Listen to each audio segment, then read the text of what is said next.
So I'm gonna go ahead and turn this on, and this is actually at very low settings here. So this pump already is like a beast. I'm running it at 1. What's going on, guys? This is Joe Young coming at you another video for the week. So we're back at the Pleco tank this week, and finally I got all my parts in. So today I'm going to be swapping out my canister filter, as you can see here, the lines for it, into a sump system. But first, what I need to do is I'm gonna go ahead and drain some of the water so that I can kind of install some of the parts, remove some of these tubings a little bit easier, but mainly because there's a stack of poop on this wall here that I need to remove anyways for my weekly water change. I'm gonna go ahead and do that first.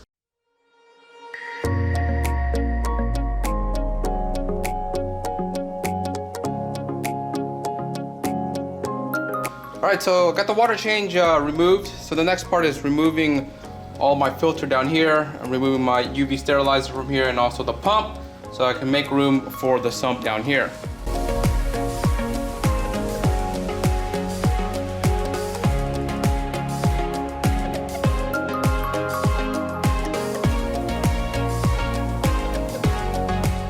Alright, so it's all cleared out here. I'm gonna go ahead and rinse the sump real quick because I just wanna make sure that it's clean before I actually introduce it. We don't know, from the manufacturing process that it has stuff in it or not. So I'm gonna go ahead and give it a good rinse, and then I'm gonna go ahead and set this in here. All right, look at this beautiful beast in the tank right now. Oh my goodness, I am excited. I'm gonna go ahead and add the pump in here so that I can kind of get this hooked up correctly. So kind of give me a second here to kind of navigate. Shimmy this guy in. Drop the pump down. Bam, bam, bam. All right, so the pump's there. I'm gonna run this tube across here. And I'll show you guys in a little bit here once I kind of get everything situated. And I have plenty of room on this side over here if I wanted to move over. Plenty of side so that nothing gets into the electrical area. Enough room to kind of reach in and out here. So there's plenty of room. Actually, I can probably set this all the way back, right against that, against the wall here, and then yeah, it looks very nice.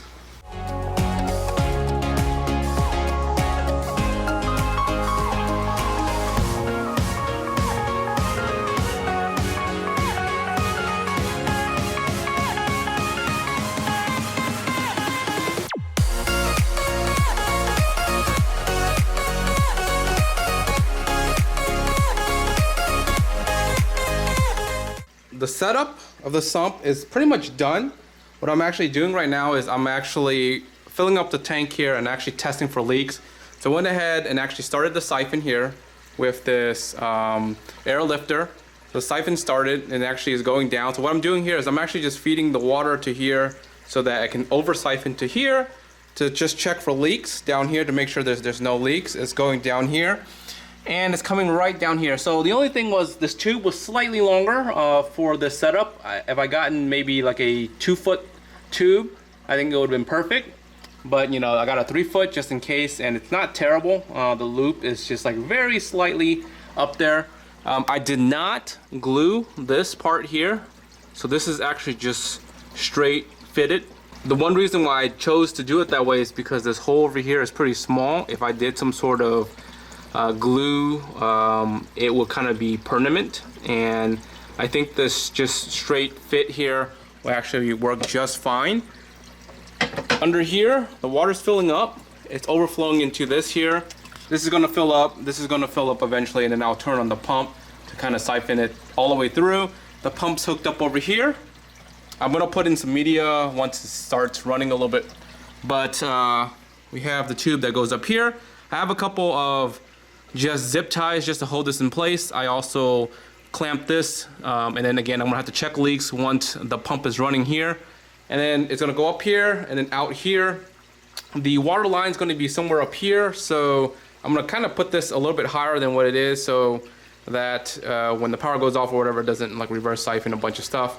And I'll probably aim it kind of differently or whatever, and we'll see. We'll have to play with it and see what's going on there. So again, it's still filling up. I'm gonna go ahead and let it fill. Once it fills up, I'm gonna turn this pump on and we'll see it in action in a little bit here. Alright guys, so I have the sump filled up here. So this is with everything turned off. As you can see, the water levels are pretty high here, which I think it's okay. Everything's turned off here. So I kind of aimed this guy down to kind of stir up some debris that's in here, having one end push towards there. So I'm gonna go ahead and turn this on, and this is actually at very low settings here. So this pump already is like a beast. I'm running it at 1. And to kind of give you an idea, the M1 version of this that I'm running outside in the rack, that's 200 gallons, it's only at like 3 or 4 ticks, and this is at 1 tick. So yeah, so this pump for sure can definitely like power most things that you want to run. You know, everything looks like it's running fine. I don't see any leaks, which is a good sign. I don't see any leaks up here. Down there it's running fine. I don't see any leaks here. Over here, I'm gonna spot check again, continue to spot check. I don't see any leaks here. Don't see any leaks up in the area there. And up here looks fine. And over here also looks fine. So right now, as you can see, this end here is just pushing out water. And this is only 1 bar. This down here, as you can see, look at this flow here. It's just whoosh, down, pushing all this up, stirring it all up, and getting it filtered out, which is what my main goal is. So there is a adjustable bar here. I think I'm just going to adjust this down a little bit lower so that it actually is just like perfectly matched with the actual pump here. Everything's running just fine, so I'm gonna go ahead and add in the beneficial bacteria into this tank, so make sure that we have cycled material in this tank. Alright guys, ignore the messiness over here. So what I did was I took the air pump that was up from the tank, moved it down here. It's gonna aerate, you know, the water, and it's gonna get repumped back into the system. As you can hear, like, you know, it's pretty loud, you know, down here, but what's really cool is once I close these doors here, kind of move that, you guys can't really hear anything, which is awesome. And of course, moving up top, here's the tank. Finally got rid of the you know, air stone, which kind of like was kicking water out of the tank and just kind of like all over, you know, here and whatnot. You know, right now I really like it because, you know, you don't see any air bubbles in here. All the air bubbles is down in the sump getting, you know, oxygenated.